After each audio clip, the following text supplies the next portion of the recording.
Hello, and welcome to Everybody Eats, a Washington Wizards podcast on the Blue Wire Network. My name is Varun Shankar. I'm the Wizards reporter for the Washington Post.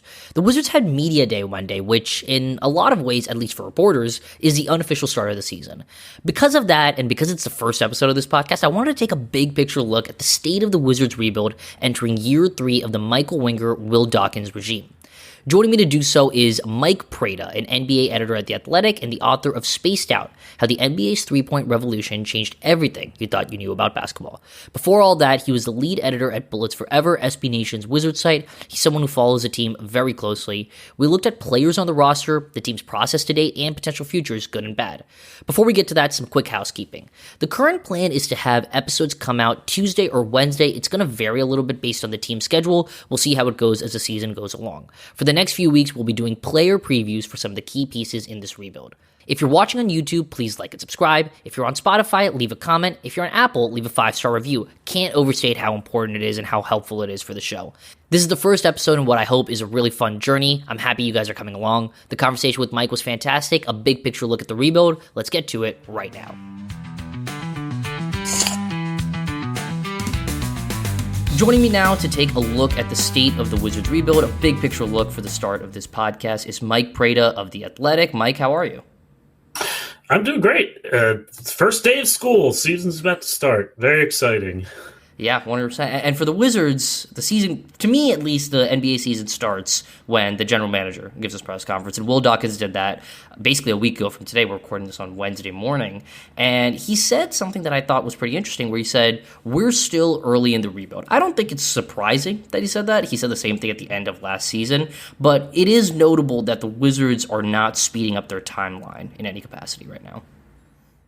Yeah, no, not surprising. The thing that I thought was interesting, and I'm actually curious to hear your thoughts on that, being closer to the team than I am. He said they're further along essentially than some people think they are. If I recall I don't remember the exact words, but it was something along those lines. And I'm thinking to myself as someone who follows the team from afar, watches the games a lot, just plugged into the national season. I'm like, who thought they were far along? Pretty sure everybody thought this was very early stages of the rebuild. So I'm not quite sure who he's talking to. Is there a sizable group of people that thinks this should be going faster? Or, I have to admit that one of the things I was curious about is he talking to maybe his boss or someone upstairs? What do you think he was referring to when he said that, they were further along than some people, the external people thought they were, or whatever? I don't remember the exact quote. Yeah, I think he said something about outside perspectives maybe being a bit ahead about internal ones. I think he's probably leaning towards, there's still probably pockets of the fan base who are looking at some of the young players and probably inflating them a little bit more than they should and saying maybe this is a dark horse play-in team and something like that. I don't think that's the Wizards' goals for this season. I don't think that, to be quite honest, they want to be a play-in team this season. I don't think they would be displeased if somehow that came about because your young players take a massive step. But I do think the priority remains keeping that top pick. Yeah, I think that they very much don't want to be in the play-in. You're connected to them a little more, but because of their draft pick situation, where if they finish lower than 8th, there's the scenarios kind of confused me. Josh Robbins laid out an article for us, but basically, if they finish lower than 8th, they're losing their pick, and they don't want to do that. If they finish 8th or higher in the draft, it converts to 2 second-rounders, which that's great trade-off. Also, they still have the swap with Phoenix, but they only can activate that if they're in the top 8. So if Phoenix, who could have a terrible season and could jump into the lottery, gets the number 1 pick, the Wizards would need to have a top 8 pick to swap with them in order to go higher. So it really, maybe it's just as simple as sort of setting the expectation that this is a team that's not going to be very good in case there's any doubt. Maybe there is. I can't see. I have not met any Wizards fan who thinks this team is going to be a dark horse play-in team. Maybe they exist somewhere. I wonder if it's just sort of tempering the expectations, just to temper them. But definitely didn't sense any outside. There's looked through a lot of previews, talked to a lot of people in the fan base. It's I don't hear anybody saying, "Oh man, this Wizards team, really watch out for them to be good this year." So Yeah, no, I 100% don't agree. know. I don't think that. I don't think people need to be too concerned about them finishing high enough where losing their pick is. I mean, it's always a possibility just because of how the new lottery rules work, but there's a very real chance that they're one of the four worst teams in the league, and you're not even worried about this. Yeah, because But yeah, that's so we, what, to be clear, that's what is required. They have to be a yes. fourth or worse to have any chance. Yes, exactly. So yeah, we're looking at three buckets for this analysis: players, process, and potential. Let's start with players, and I'm going to ask this pretty simply: who are the players on the Wizards roster right now that you feel most confident will be long-term pieces? It's a really good question because, I mean, I'm not sure I have much confidence one way or the other in any direction with almost any of these players. And I think, again, that's somewhat by design. I think you could sketch an argument that all of them could be part of the next great Wizards team if you have just another bad year, you get a really high draft pick, and you get that guy that kind of centers the whole rebuild. All these guys could fall into place really nicely, or you could make the argument that they don't get that player, and all of these guys are kind of anywhere from the fourth to the eighth to ninth to even worse kind of prospect of the team, and you run into the problem of how do you value that sort of player when you don't have the number one or number two or whatever. And so I think that it could go a lot of different ways. I think there are a few players I would say that are kind of really plug and play into a role. Like, to me, Bub Carrington, plug and play into what he is. I don't think he's going to be a star, but I think there's a very clear roadmap to how he's going to be anywhere from, I don't know, the Derek White at the high end to, I don't know, who's like kind of like a Keon Ellis at the low end. I'm just throwing a name out. That to me seems very clear. I think there's the most runway for Alex Sarr. Whether he makes it there is one thing, but I think it's pretty clear there. If he doesn't make it there, it won't be because he didn't have opportunities to make it there. 100%. I think that's one. I think I'd love to see how Trey Johnson fits in because his skill set is very different. We just haven't seen enough of it. But I think the idea of Trey Johnson strikes me as someone that slots into something pretty obvious. And then you sort of have Koulibaly, who I think, I don't know about you, but I think there was some thought last year that maybe this guy's going to be a potential star, and he's just a late bloomer that just kind of comes on like a Jimmy Butler, a Kawhi Leonard, or one of those wings that kind of comes from or Paul George that comes from a low place and really blossoms. I'm not saying that's not possible, but I would say the chances of that have dampened a little bit based on his play over the last year. I think he's sort of more slotting into a more complimentary role. I think there were some really nice flashes at the beginning of last year, and then I think you saw like, oh, there really are a lot of limitations to get him higher up. And I think Keyshawn George is an interesting piece, but for all of these guys, I mean, when you're playing the lottery essentially with prospects and you're just flooding the zone with volume, it's really hard, I think, to say one way or the other. Like, the uncertainty is by design of who's on this team next. And so in that sense, I think finding a hierarchy among these young players is going to be important at some point, maybe by the end of this year. But it doesn't exist right now. I think that's what this season is about. And like you said, it's way too early to make really, hard and fast predictions about any of these young guys right now. Even, Koulibaly, he's still 21, right? He's younger than Keyshawn George. And so it's really, really important to say that. Like, I don't think right now anything that we're saying is definitive one way or the other. I will say that I agree with you that I think Trey Johnson's game is going to translate really well to the NBA. Size, shooting, the handle was really good. I mean, there's a bucket that he had in Summer League that I think is a great example of this, where it's a half spin into a fadeaway. He's got a high release, so a guy comes over, and two guys are coming over, and neither of them can contest the shot. And, he's got a little bit over a 6'10" wingspan. I think that's going to give him a floor on defense. There's a lot of good stuff with his makeup too. I think this is really one of those guys where you see the work ethic show up. You see it a lot with most of the Wizards, I would say, but Trey Johnson is a guy where I'm working on a story on him right now, and everyone I've talked to has basically said some version of, you got to kick him out of the gym. So that's what we're doing. What did CJ McCollum say the other day? He was like, dude, get a hobby, basically. Right, because Trey Johnson does not have hobbies. He has said this multiple times, and CJ was yesterday like, yeah, that might be a little concerning actually, which I agree with, but we'll see down the line how it plays out. I'm also pretty bullish on Keyshawn George as of right now. I think he showed a lot near the end of last year that tells me that he's going to be a pretty good and impactful defender, 92nd percentile in blocks, 63rd percentile in steals. He's not the craziest athlete, but he's big and he rarely seems sped up to me. His size allows him, especially on offense, to hold off defenders well. He got into the paint pretty well. It didn't look great when he got there. He shot poorly from everywhere, but he was 19th percentile among wings at the rim. He acknowledged that needs to improve. He's working on his indecisiveness. I'm curious, what do you kind of see as a potential player archetype for Keyshawn moving forward? I'm also excited about him. Sometimes I think I'm too excited about him.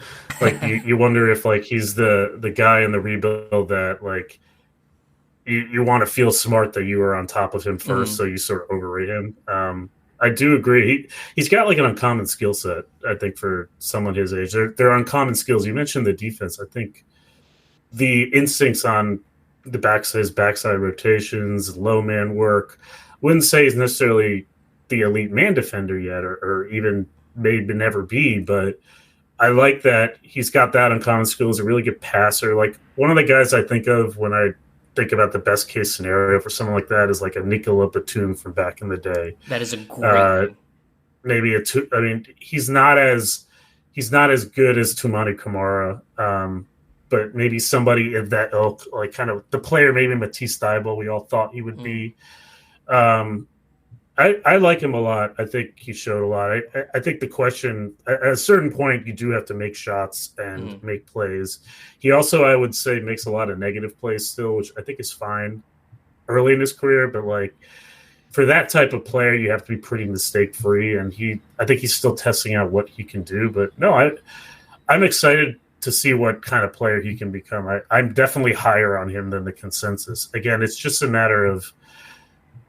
And he talked about Trey Johnson a little bit too, and to sort of circle back to that, there's a lot of guys on this team that are toolsy, long, defense first, sort of, but where's the shot going to be or where's the offense going to be? And Trey Johnson is kind of the opposite of that in good and bad. So you look at Keyshawn and Bilal Coulibaly, there is a little bit of overlap in skill set, but I think yeah, I'm excited about Keyshawn George. He's like my indie under the radar dude. And I just don't know if I guess the question ultimately becomes like, will he be able to make enough? Like Batum was a great good shooter, is a really good shooter. He's still playing amazingly. This is a really mistake-free player, really smart. Can he make enough shots to grow into that role? Because I think the rough outlines of the other skills are there. Yeah, I think that with Keyshawn, the shot will come around. It was a difficult thing last year, but the track record stands for itself. I think he shot pretty well at Miami, and I think the shot itself looks pretty. I'm not a shot doctor, but it looks fluid. He seems confident in it. I mean, he said at the end of the year that he won't be really happy unless he shoots like high 30s, low 40s on threes this upcoming season. So we'll see how it looks. He looked great in Summer League. He looked great in America. Curious to see if he's able to carry that over into the early part of the season. He is a little bit older, like we talked about. He is 22 years old compared to the guys who are 21. That's not everything. Wow, so old. I mean, on this Wizards team, that's a veteran right there. Does he need a cane to walk? A walker for now, I think. Okay.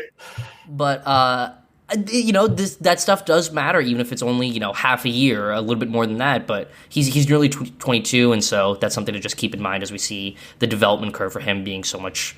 As of right now, I mean, you look at some of the advanced stats, he's one of the only Wizards young players who graded out not terribly. So... And I think again kind of taps into some of the defense, some of the advancements that he has because he's a little bit older. Let's talk to the other side of this, which is who are the players that you are concerned about right now? I think you talked a little bit about Bilal Coulibaly, so if you want to expand on that.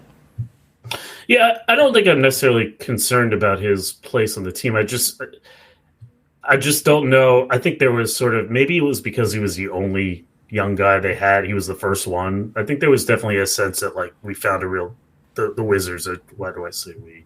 The Wizards found a diamond in the rough and like someone who could become like our frontline guy. And I just think that I think that optimism has faded a little bit. Doesn't mean he can't get there, but maybe we just sort of have to temper our expectations.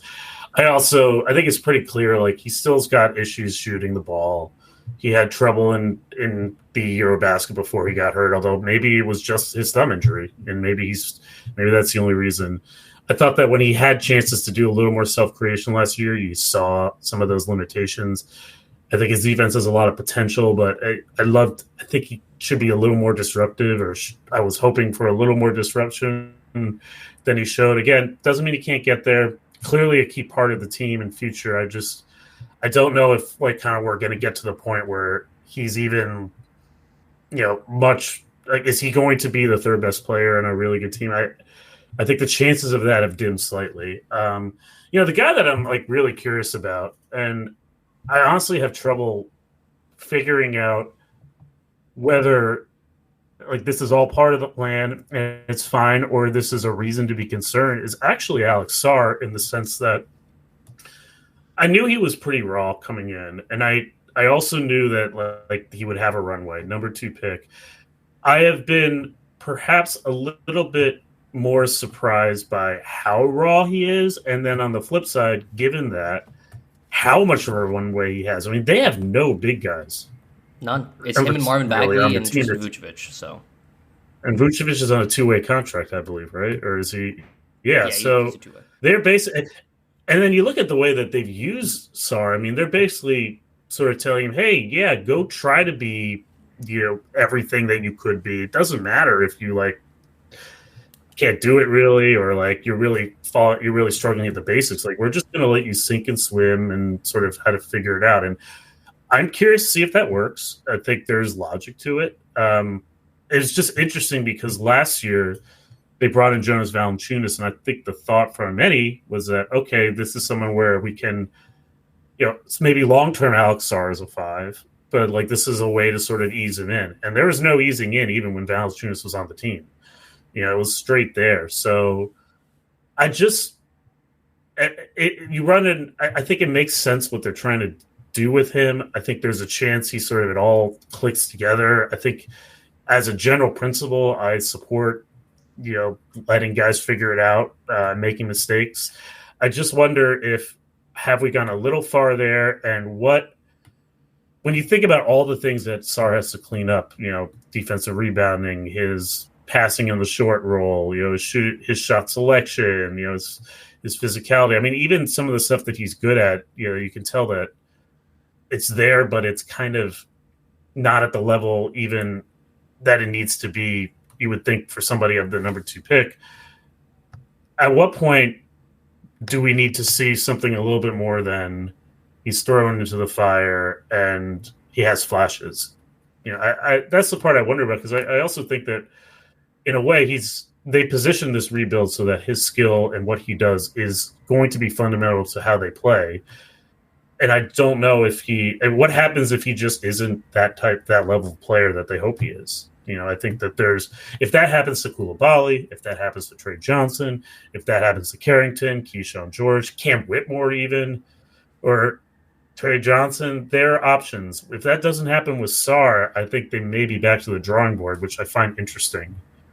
Yeah, especially at that position, because they haven't really invested there after drafting Sarr. Because, like, going back to the idea of Valanciunas, I do think that, and this is informed speculation, I would say, I think early last year there was a thought that Sarr would play the 4, Valanciunas would play the 5, and I think Sarr just didn't shoot the ball well enough to make that feasible. And you were just going to be, especially because Kuzma was still playing on the team then, he was going to be a part of the starting lineup, Coulibaly was also going to start, and then now, all of a sudden, you're looking at it, and it's 4 non-shooters and Jordan Poole, and even for a team that's trying to win, that just I don't think that's a functional basketball environment at that point in time. I do think that the shooting will come around with Sarr. How much it comes around is TBD. If it doesn't work out, I do think that the Wizards have a bunch of options at other positions. I don't know if that's because they're intentionally trying to stack players at wing in particular, or if that's just because that's how the draft board fell out for them and they're going best player available.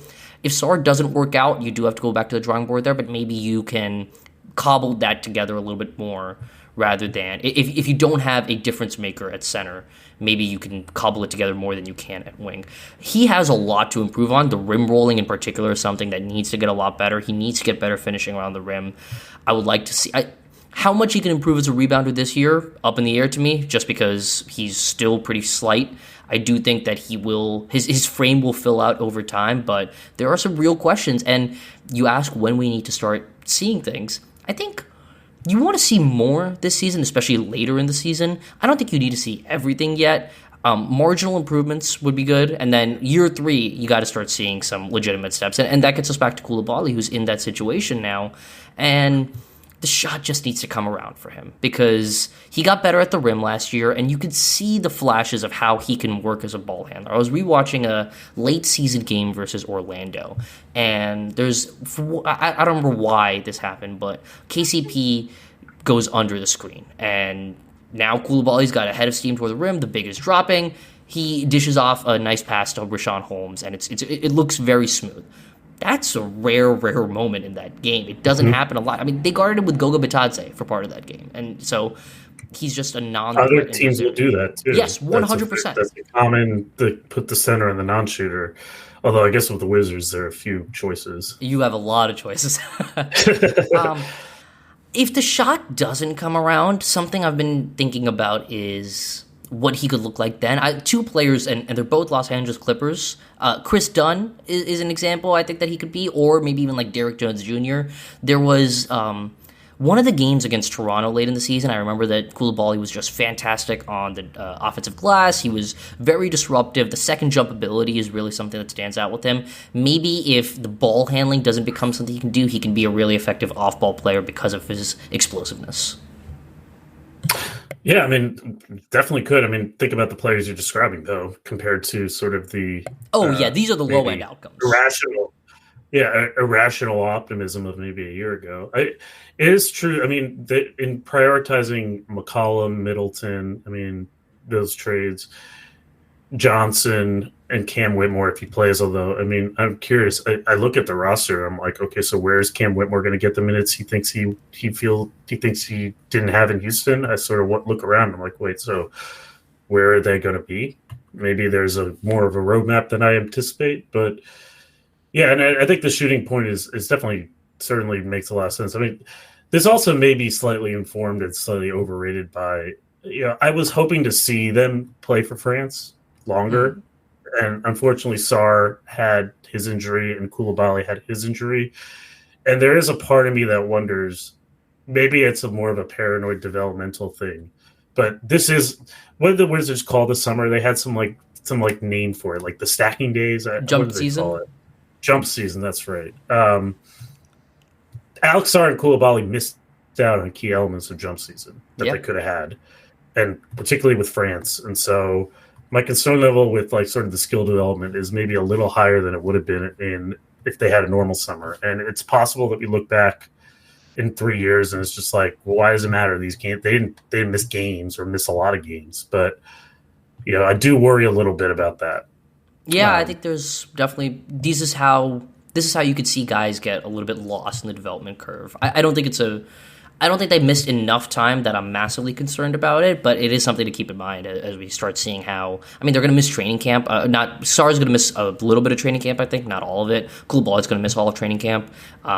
Those are also key moments that they're going to be missing. I'm curious. I mean, you talk about the competition at wing, and that's going to be a big topic throughout training camp. Coulibaly's missing all of that.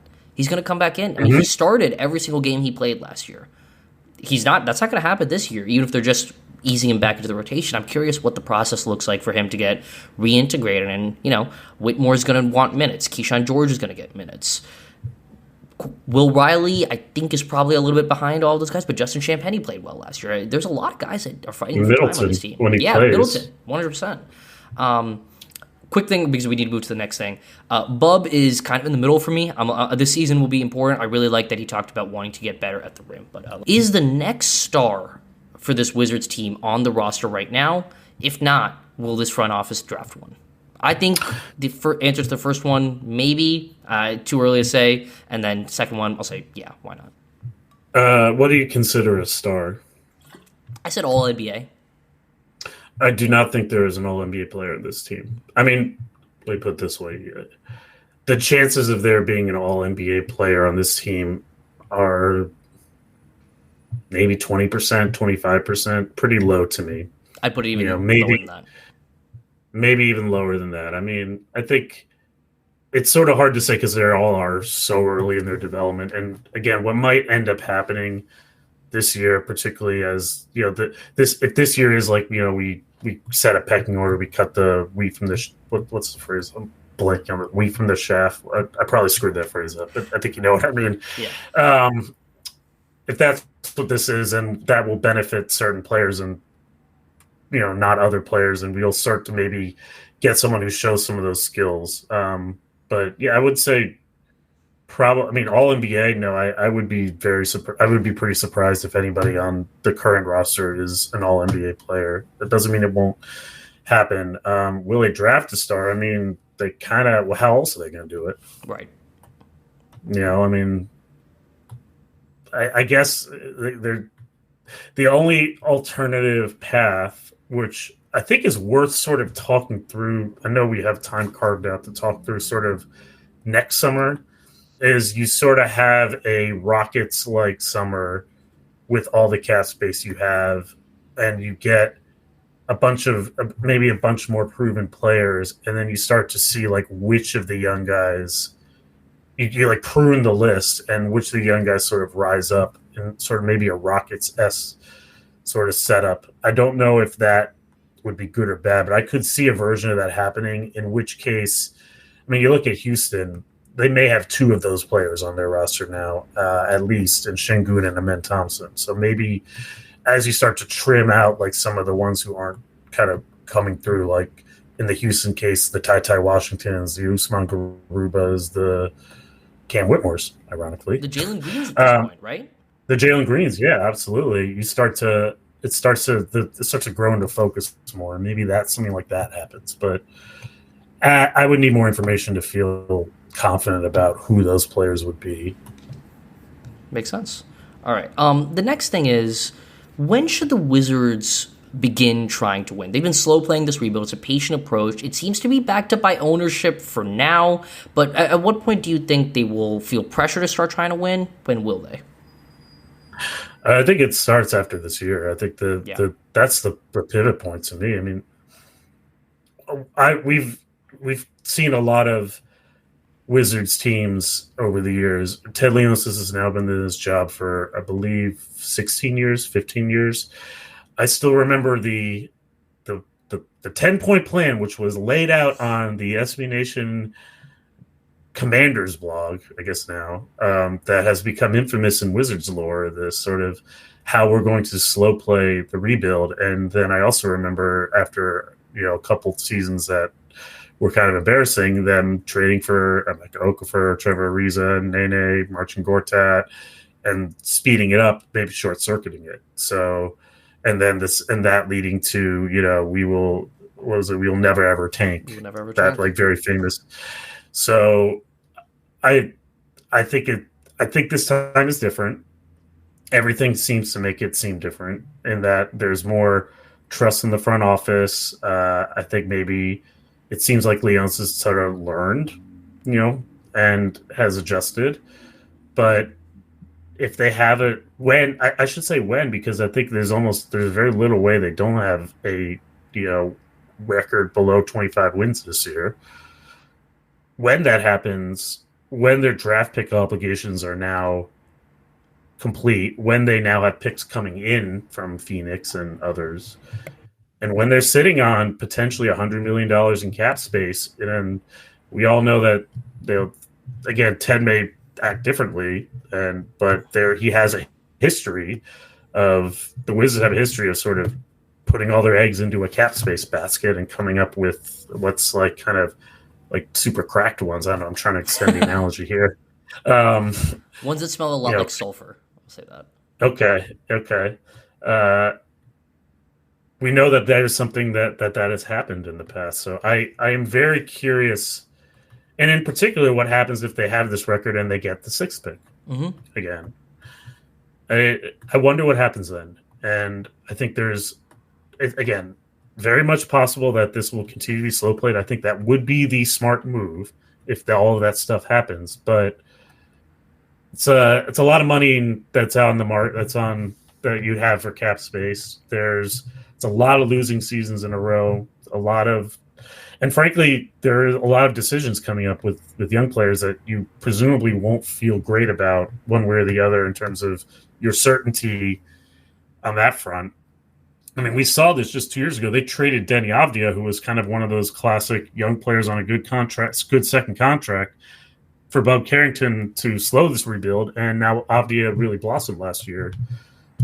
Are you going to repeat that? Are you going to do that again if Koulibaly is in that position, if Keyshawn George is in that position? So I'm really looking at this summer as a key pivot point, one way or the other.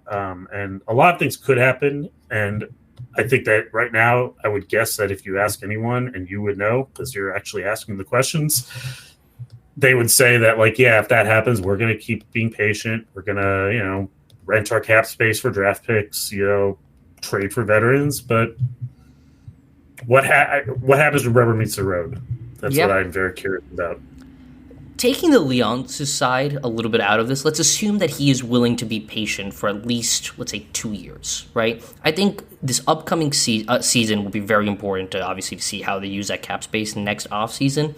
If you see the young guys take a legitimate step forward, if you have some good lottery luck, maybe then at that point you do feel empowered to go take a swing and kind of speed things up a little bit like the Rockets did. At the same time, but the Rockets did that after kind of knowing what they had in Alperen Şengün. There's no one on this roster right now who is close to that. And so, was that a little bit earlier? Was Şengün not? It's interesting.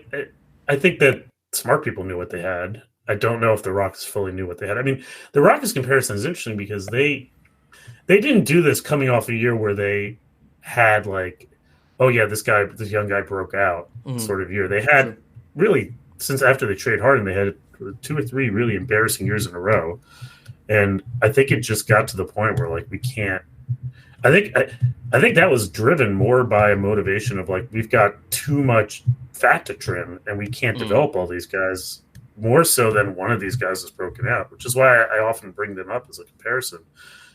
What you're describing, which is also very possible, they get the luck, and it's actually more of a positive thrust forward in that it's we've got the guy, now we need to we have a foundation to build around. That very well could happen. I mean, if they get the number 1 pick and this current mix, it does fall into place. I just could see a world, and maybe it would be interesting to see if this is good or bad, because Houston is a top contender. Maybe this is actually how it should be. Maybe Houston is actually the model that actually worked. We think speeding it up always fails, but I mean maybe that's actually what we want. Maybe the model is we just got to kind of trim out and just pick out the best young players, and they will start to grow even more once they are sort of contained to some sort of role. So I could see either happening, or again, maybe they just keep rolling this over. I mean, they certainly, given the amount of fear of the aprons, I think there's certainly value to be plucked from teams if they keep taking who's the next CJ McCollum and the next Chris Middleton, 100%. On some veteran team that is making too much money that, they're in tax hell and the Wizards are going to help them get out of it. Yeah, I think that's definitely an option. I do think that exploring the RFA space could be an interesting space, just because not a lot of teams are going to have cap space. Maybe you can find a guy that you value a little bit more than their original team does. Maybe someone with some second apron considerations that you can prune a little bit from there. But I am curious when the team starts to actively explore alternatives to acquiring young talent, or just even mid-age talent that's outside of the draft. So what have you liked about the Wizards' process to date that you would like to see continue? I mean, I think we don't really know too much about what their development methods are, but they seem to be built on a pretty strong, smart foundation. I think they I think are on the cutting edge, relatively speaking, of training methods and development. Whether again it all works, I think depends less on what they're actually doing individually with each player, which seems smart, and more on just how the whole connects. But I feel like they've done a good job there. They've done a great job managing their cap. I think they've made some very shrewd trades to sort of. I mean, I think the Jordan Poole trade was an excellent trade. I think there was concern. I think there was concern that they would just never be able to move that contract, and they found a way. I think, you could argue that maybe they could have moved Kuzma earlier, but I think they did get value there.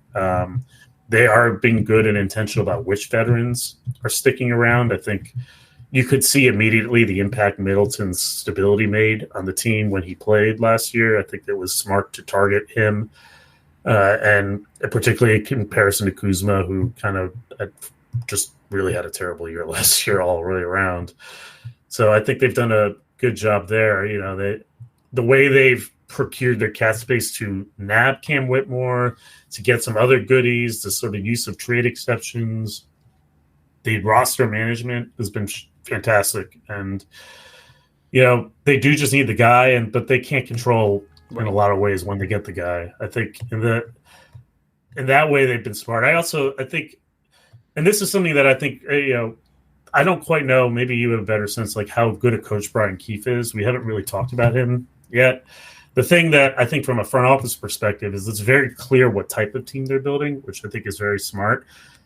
The thing I think Keefe needs to be judged by this year is whether that vision actually shows itself on the court. I mean, you see a team with length, a team that can be disruptive. I don't know how that team is in the bottom 10 in turnover rate. Like that to me cannot happen. I mean, you're not going to be good, but you got to be good at something. And that seems to be the most obvious one. And if that doesn't happen, I do start to wonder about, Brian Keefe's ability as a coach and how their trust in him. But that's what I think has gone well. I mean, the process to me is the best part of all of this so far. Yes, agreed. Of the three P's, what was it? Process, players, potential. Yeah, I mean, I think the process is the best part so far. Agreed. I think they've done a lot of good stuff on the margins. I think they're very smart in how they approach the cap, how they approach trades.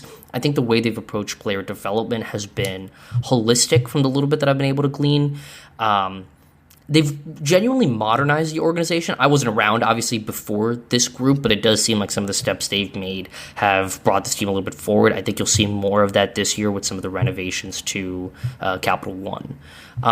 Has anything concerned you about the process? Procedurally, not really. I think the real question is just like, not to say this is the easy part, because building a team is hard in all steps, but it's probably the easier part. So there's an assumption sometimes that like being good at this part of the rebuild translates to being good at the next part of the rebuild, and I don't know if that's actually the case, and I want to see what, in some ways, that is the most important step to building a team. So that is just an upcoming test that I'm very curious to see how this front office manages. Yeah, 100%. Like you said, this is the easy thing to do in a rebuild. So we'll see how it continues as things progress. One thing that did concern me, I guess, previously was the idea that we're gifting players roles a little bit, especially when you look at the rookies last year. They got to play very early. I think Dawkins said a little bit.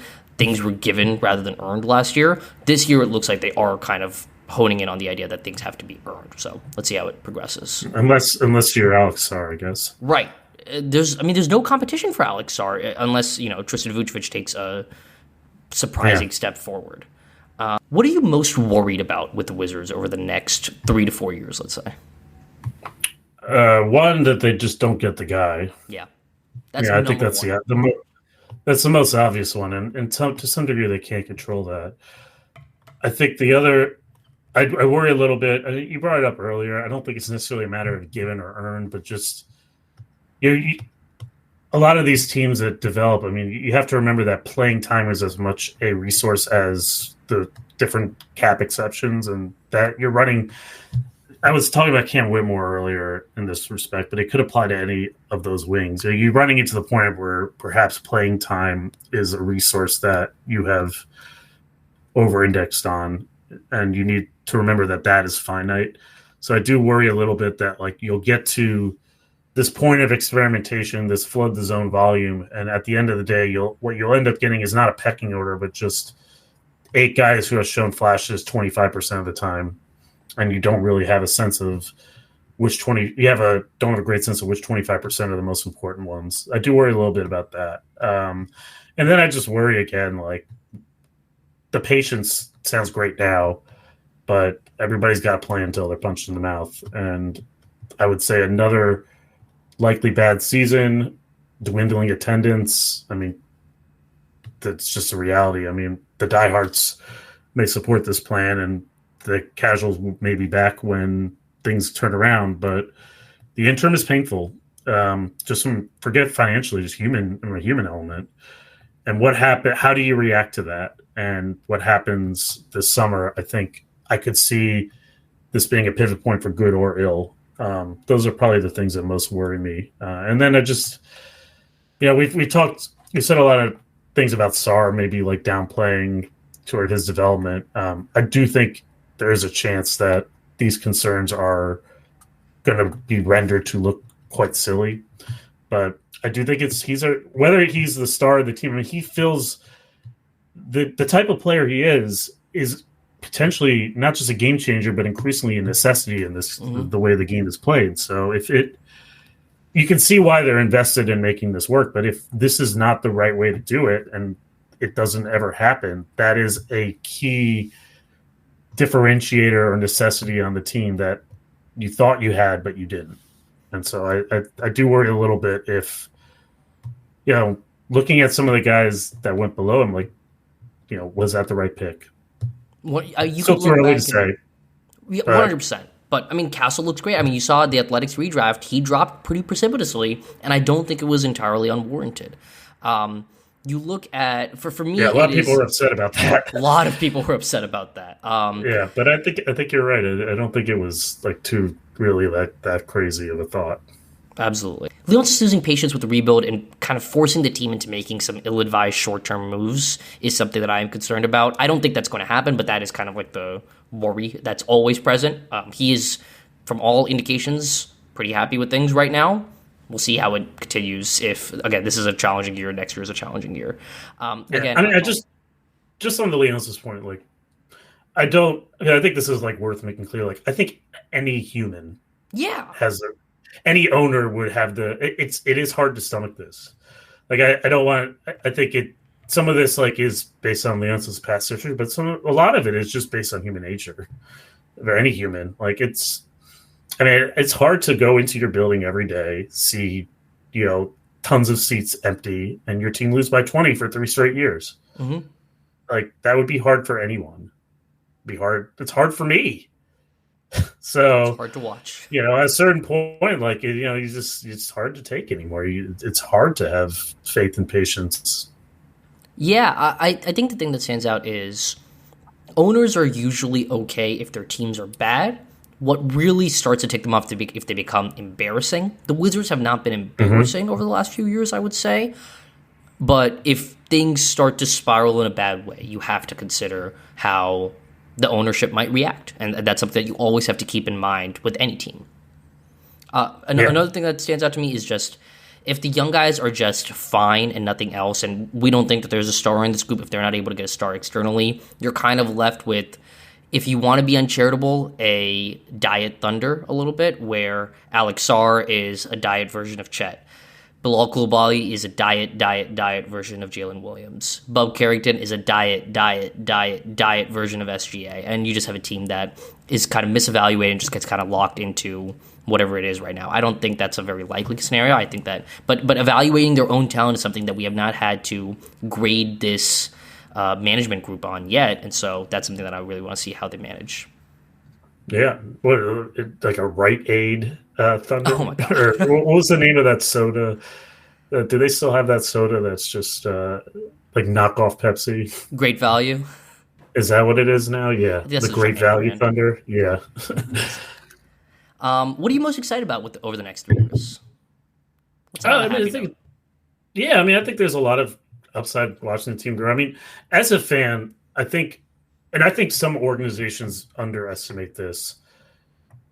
It is different when you've watched or you've had the guy for a while and they slowly grow and they become the player you hope that they can be as a fan. I mean, this is going to sound like a ridiculous analogy, but I mean, like, there's a reason that parents have kids and parents accept the struggles of parenting in order to watch their kids grow. If you were in a really, this is like this analogy is kind of gone off the rails, but whatever, I'm going to roll with it. Like, if you took someone else's kid who was already already 16, and you just sort of took them on, it's a different joy than watching your kid that you've seen from 0 to 16 grow up, or beyond, or 0 to 25. It's a different level of joy, a different element of that than it would be. I mean, this is Kevin Durant is wrong that there is a difference between, for fandom, that when you see the guy is from the start. I mean, that doesn't necessarily mean that certainly doesn't mean that players shouldn't look out for themselves or teams shouldn't try to get better or be ruthless. It's quite the opposite. But the thing that's just most exciting about all of this is that you saw, if Sarr really puts it all together, you'll remember the days where he just got worked by somebody, and you can look and say, you can be the Leonardo DiCaprio meme, looking at the screen and kind of seeing the thing that he very clearly got better at. I mean, this sounds sappy, and there's a lot of these guys have a lot of potential, and they seem to be about the right things. They're exciting. I think a lot of them have uncommon skills, which I think helps a lot. I talked about that with George.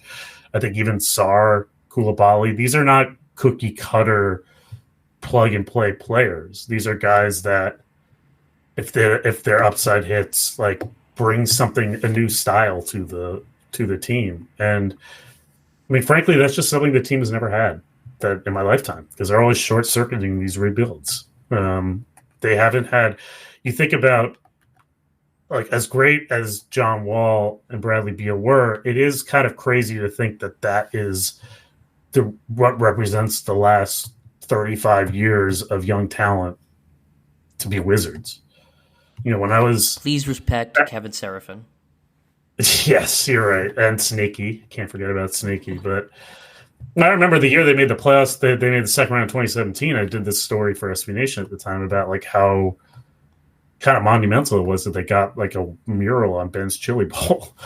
And there was something about just the ability to say that player is ours, that player is our face, that the franchise hadn't had. I mean, even that didn't really relative to some other fan bases or teams, that was sort of short circuited. And, but just the idea that we can say, no matter what happens to the rest of these guys' careers, they were sort of Wizards or Bullets. I mean, they really, who was the player before them that was that? I mean, the one example is the guy who brought guns in the locker room, So just the potential of having some of these players that are currently on the team have that rooted sort of journey, I think it's just fun and exciting. And it's low stakes and right now, and that's the best time. And there's going to be a moment probably there will be something will turn out better than we think. And honestly, that's in some ways the best moment of fandom, the unexpected success. You look at Detroit last year or Sacramento a couple of years ago. That's the moment where it always feels the best for diehards. And so I'm looking forward to that moment in particular. 100%. Everything you just said. One other thing I'll say, I'm really excited to watch Trey Johnson. I think the shooting is going to be a lot of fun to watch on a night-to-night basis. So that's something I'm really looking forward to. There's a real chance that this clicks, right? This is a plan. It is a well-thought-out plan. There's a lot of reasons that it won't work. There's some reasons that it could work. It will require luck. So do other paths. But if things go well this season, some of the young guys take a step, there's a very real chance that you still finish with a bad enough record. The Phoenix swap turns out well, and you land, one of these guys in the upcoming draft that's a blue chip talent. And then, you've kickstarted this thing, and you don't know where it might go.